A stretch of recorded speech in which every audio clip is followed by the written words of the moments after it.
Welcome to The Divine Style, where we explore the sacred connection between self-love, spirituality, and your divine essence. I'm your host, Gerlinda, a psychic medium, personal stylist, and self-love coach. I am so blessed today to have one of my most favorite people in the whole world, which is my daddy. Yay! The reason I've invited you on today is because I thought it's really cool to talk about the father and daughter relationship, and in particular, our spiritual journey and how aligned I feel like a lot of our thought processes are when it comes to spirituality and life itself. Often, when we've spoken to other people, they would say, "Oh, your dad said the same thing," or "Oh," and vice versa to you. "Oh, Jalinda said something similar." I feel like our spiritual connection obviously started well before this lifetime. I think we both know that as souls, we would have had lifetimes together. How do you feel our relationship was?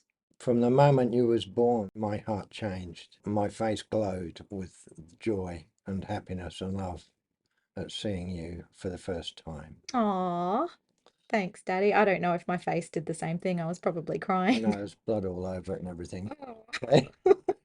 Were there any moments that you wished as I was growing up that could have been different? There's times when I thought I could have been a far better father than what I was because work and smokes get in the way. Smokes. Cigarettes. Because they cost money or because they cause No, lung because issues? you wouldn't come near me while I was smoking. And I just love smoking. You quit a long time ago now, which is good. I bet you said when we was growing up. Oh, yeah, true, when we were Yeah. growing up. Pack a day keeps a doctor away. Oh, no. One thing I just thought of that being a father, even though I wasn't a perfect father, I think I've been a better grandfather because of that. I think I've been a more understanding grandfather than what I was father in some aspects. I appreciate the family that I've got, and I love you all. Aw, we love you too. You're a great grandfather. You're the best. You were actually like literally a second dad for my kids when they didn't have one. Yeah. Yeah, that's what I feel I needed to say that lessons learned, but then then you can be a better person, and that's what I think I'm a better person for having gone through what I've been through, even though there's things I would change, but then we are where we're meant to be at any particular point in our life. What are some of the most beautiful memories we've shared? I think the most beautiful moments we've shared together is when we have been together without anyone else being around, because we have a lot of fun and we think a lot alike. When we started A Course in Miracles, we went on a 12-month journey, even though we weren't together particularly, but we used to phone each other up when we got particular lessons, and we'd have a different view of the same lesson. We'd both get something different out of it, even though it wasn't bad or wasn't good. It was just we got something different out of each lesson. I think the journey for the Course in Miracles was quite an interesting one because I remember at that stage you had given up on religion and God altogether. Well, I didn't actually give up on him. I just giving him a bit of rest. Giving him a bit of a break. Yeah, giving him a bit of a break from my badness. Over the years, you've had a lot of different experiences with religion. We had gone to different churches growing up, but I remember at one point you just giving up on God. Your mother got us to join the born again Christians. And I said, after 6 months of going to that church, because I saw what the church was doing behind closed doors, and it just wasn't what I thought a church should be like. What do you mean by that? They were secretive. They were pretending to talk in tongues when they weren't actually doing that. And they were asking poor people for more and more money. And there was only two people that used to go and count it. And they had new cars and new houses, and everyone else in there was just living on sandwiches, from what Mm. I can remember from the communal lunches. To me, that wasn't true Christianity. So you'd given up on religion, but not No, necessarily. yeah, that was it. The whole point, and I still don't believe in religion, Hmm. but I do believe totally in spirituality and love. I remember when I was probably about 12, you had given me a beautiful meditation, and I think it's such a strange thing for for a young girl in that time in the 90s to be given this. It was a tape for those that remember tapes. I remember the meditation was actually about self-love and about being able to accept yourself the way you are. And I think that you did give me a very different perspective growing up around what God was, from the fact that you weren't necessarily a very religious person. I know it triggered mum a lot because she grew up in a very sort of structured religious Yeah. family. And so I remember sometimes you wouldn't come to church, even after that, when you went back to the original Lutheran. And I think for me, because I had struggled for a while before finding A Course in Miracles, I remember my journey of it where I had sort of had a big breakdown and I just cried and I prayed to God that I would have some sign, or what was the point of being here. I was really at a quite a deep low. And I remember hearing an outside voice say to me, A Course in Miracles, and going to the bookstore and buying the only copy that they had, and then calling you saying, Dad, I heard a voice. It's this book. Can you go to the library and get it? And you were so encouraging at that point. You went to the library and they said that they didn't have the book. And I think I called you a day later and said, Look, I've opened the book and it's a course, like it's a 12-month course. I don't think the library's going to lend it out to you for that long. And I remember this voice kept saying that it was in an op shop. And I'm thinking, I'm not going to go through every op shop and to try and find this book. And then the voice came again and again and told me exactly what op shop. And when I went into that secondhand store and looked around the shelves, I couldn't see anything. It wasn't there. And I spent a good 5 to 10 minutes looking in every single section to try and find this dark blue cover of this book. And as I turned around, believing that, oh, I must be going absolutely crazy, I think I might have to go to hospital, there was the book face up. And I remember shaking when I took it to the counter and paying $3 for it and getting in my car and telling your dad, I've something amazing's happened. I'm coming over to the house. What was your perspective on that? Well, that was a course in miracles from my point of view, and from you just happened to go in there because you was told to, and you find it on the way out, thinking you'd gone to the wrong op shop, and there it was, and you handed it to me, and we both hugged and we said, "Thank you, God." At that point, you were worried about me too, because I'd been a bit all over the shop. And I remember saying to you when I gave you the book and said, Dad, this is for you, for me, to help me, in this moment. Like, can you help me? And remember how I split the book up? Honestly, you've got to read one lesson and one. You can't be doing it all over the place. You definitely mailed me on that one in terms of, like, you went for the full masculine, like you made it structured and organized. And I remember you saying, if you miss a day, that's it, I quit, because you know how I feel about religion and God. If this is anything like that, I'm done. Because when you first open the book, one of the first things that it says is, nothing real can be threatened, nothing unreal exists. Herein lies the peace of God. And my original prayer was that I just wanted peace. That's all I wanted. I just wanted peace from the torment of my own mind, where I was overthinking and stressed, and I just couldn't seem to make sense of the world or my place in it and be happy. What did the course do for you? Well, a very similar thing, and there's quite a few, but I've got such a bad memory. It's good having a bad memory because I can read the same book, and I don't have to get any other books. I can just keep reading the same book. Just over and over again. So how has the book changed the way that you see me and or see yourself? Well, I see a lot more light in the world than what I used to see, and I see that in other people too. Because there's some people that, not everyone, but there's a lot of people I see. I thought, oh, that person's an angel, whether it's a guy or a girl. I think they're just an angel because of they've got something about their aura that stands out. And it's not what they say, it's just the way they look. And you can see their heart, it shines in their face. Is there a particular lesson or quote from the course that stayed with you?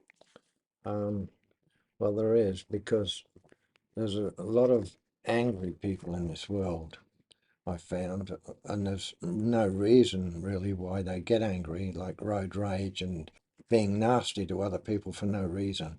But they've obviously got a reason, and one of the lessons is lesson 5 in the book, and it says, "I am never upset for the reasons I think," and it's always stayed with me. Because you think you're angry about one thing, but it's not really. It might be a lot of little things, and at that particular moment you take it out on one person, which is wrong, obviously.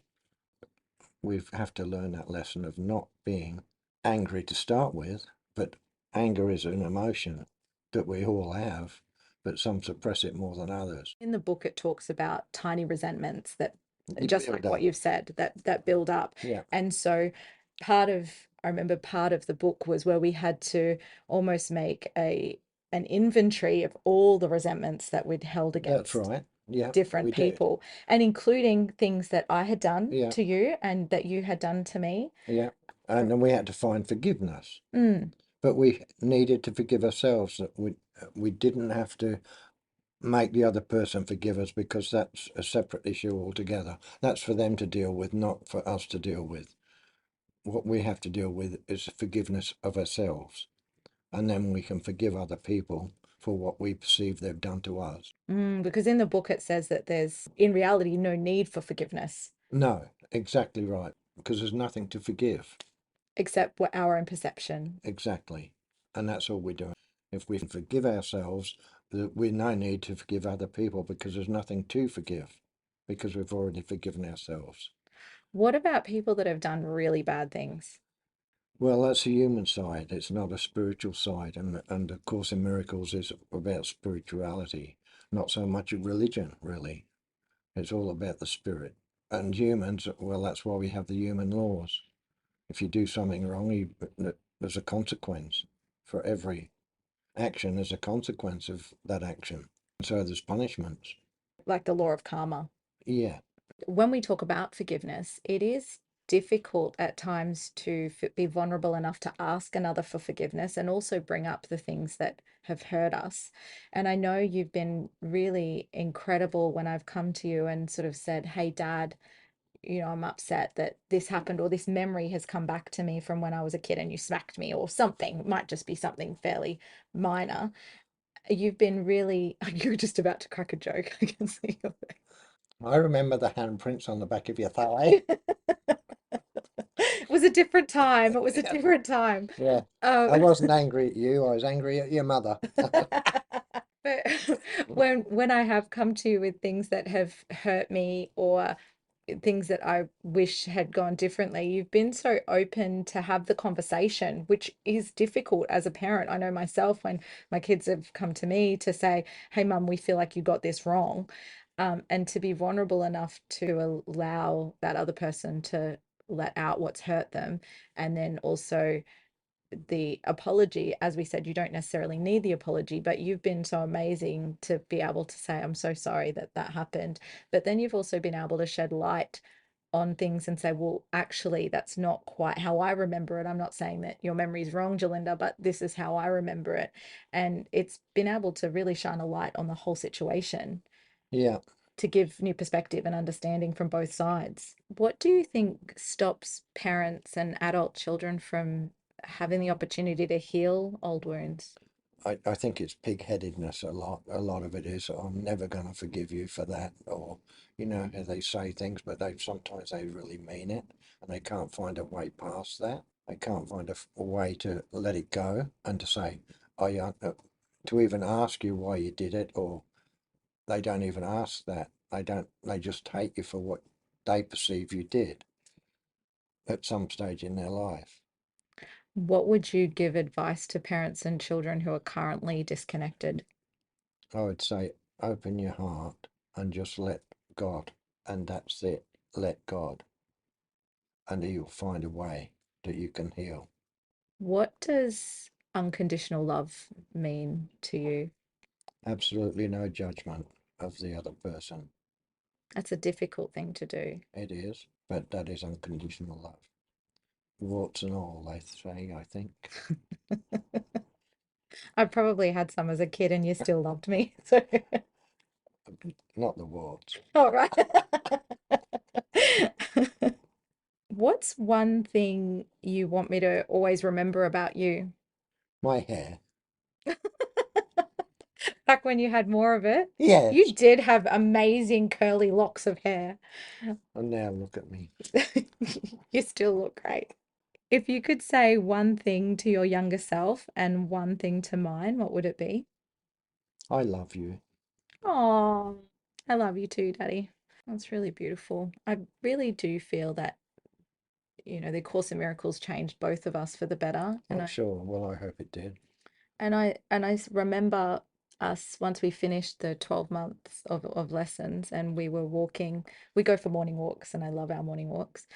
And when we went for a morning walk, I remember you saying to me that even though I said that the book was you doing it for me, you said that it was me doing it for you. And it was just such a beautiful connection and sort of full circle moment for And me. plus, it was something we did together.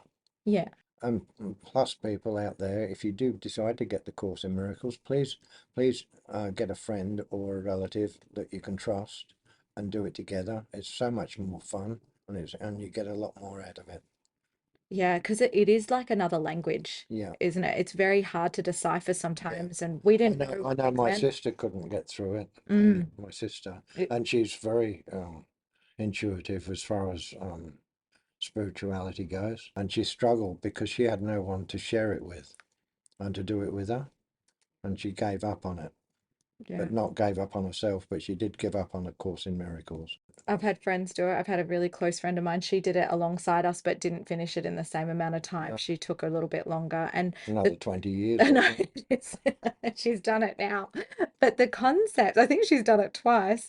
The concepts though, some of them are really hard to grasp and get your head around. If you talk to the other person, you can see a different side, whereas we sometimes we'd look at it in the wrong light instead of looking at it in another light, you know? And some lessons we did not like at all. No, And they often weren't the same lesson. no, they weren't. It was really interesting. So It some was. some Yeah, some lessons I was like, oh no, I totally get that. That was really yeah. good. And So I don't I don't get it at all. And vice versa. I'm like, I love this lesson. And you're like, no, that's a terrible lesson. tear that page out. Yeah.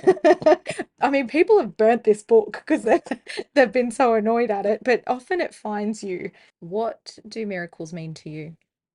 Miracles are not like people think miracles are, like winning the lotto, winning a car. There's miracles happen every second of every day anywhere in the world, and they're little things like getting out of bed in the morning is a miracle, especially when you're my age. I say thank God for that. Still being able to go up the mountain. Yes, you're very fit. That's a miracle. But little things like you see a bird on the windowsill and it chirps away and you think that's a miracle. You look at things and you can see the roses if you want to, or you can see darkness if you want to. But miracles are when you see the light and you see good in everything. That's what a miracle is to me. What's a miracle mean to you? Well, from the book's perspective, it's a change in perception, but that's exactly what you're talking about, which is that you're looking at everything with wonder and awe. I remember when we were right in the thick of the book, and it is a thick book, but when we were right in the thick of it, both of us could see auras Yeah, all the time around everything. yeah, around trees, around everything. Yeah. And Yeah, just with focus now, I can bring that back, but it was something incredible during that process. It was almost sort of like rainbows and a lot of light yeah. around things. And plus, it was always exciting to get up and know you've got another lesson, 365 lessons. And I look forward to them. Did you? Yeah, I look forward to them as well. It was great practice. It was about an hour every day Yeah, before sunlight, before the sun came up to be able to fit it in yeah. to the day. Well, more so for you. I had plenty of time on my hands in those days. That's what retirement does. How do you feel the book helped you with the traumas that you've experienced in your life? It helped me to look at those traumas and let them go. And not in a suppression type of way. No, not it. No, bring them out and let them go. Out there, gone, and no more resentment. How do you I feel? think there's no more resentment. You think but it builds, doesn't it? And we, without us knowing, Yes. we do still end up getting resentful and not recognizing that, oh, hang on, this thing Yeah. annoyed me Yeah. and I'm holding on to it. So it is a daily practice. It is. Because you think you've let go of it, and then suddenly it'll hit you. Something else will happen, and then it'll come back. And it shouldn't. If you've really let something go, it should not enter your life anymore. Like it's something you can think about, but it doesn't affect you anymore. It doesn't trigger you. You haven't actually totally forgot it, but you've forgiven it. And when it comes up and when you remember what happened, it has no adverse effect on you. That's the way I see it myself. What are some spiritual experiences that you've had that really let you know that there is something else out there beyond the physical? You and Rachel being born, You think that was a miracle? two miracles. Everyday things, you know. See, nothing. Well, I've always been pretty casual. I've always been a pretty casual, easygoing sort of a person. But then there was a time in my life, as you know, that I wasn't casual and I wasn't liking myself too much. You were pretty stressed. Yeah. And you've had some really down moments too, where life seemed too hard. Plenty of those with the look on your face. No one can see it, but Yes. Well, but we get through it, and they are lessons to be learned. And I think that's why when I say that we are where we're meant to be, I needed to go through those things for me to be here now. very true. Very true. How do you hope our story helps others on their own journey of healing? I hope by listening to us that you will look into yourself, inside yourself, and you'll find the love there because God will put it there for you. You don't have to do anything, just have to think love, not hate, not resentment, not judgment. Just have to think love. Thank you so much for joining me. I'm an introvert, not an extrovert, and that's why something like this is always difficult for me. I think you've done great. And I think I'll put your number there and say dial a dad if they need some advice. There's someone out there late 60s, just let me Oh know. yeah, dad's single. Yeah. Yeah, if there's if you know anyone, dad's single, so Yeah, we can hook him up. I'm not a fish, you know. Thank you for listening to The Divine Style. If you've enjoyed today's episode, please hit the like and follow or subscribe button. All of those go a long way to helping us get more reach and share our beautiful message with the world.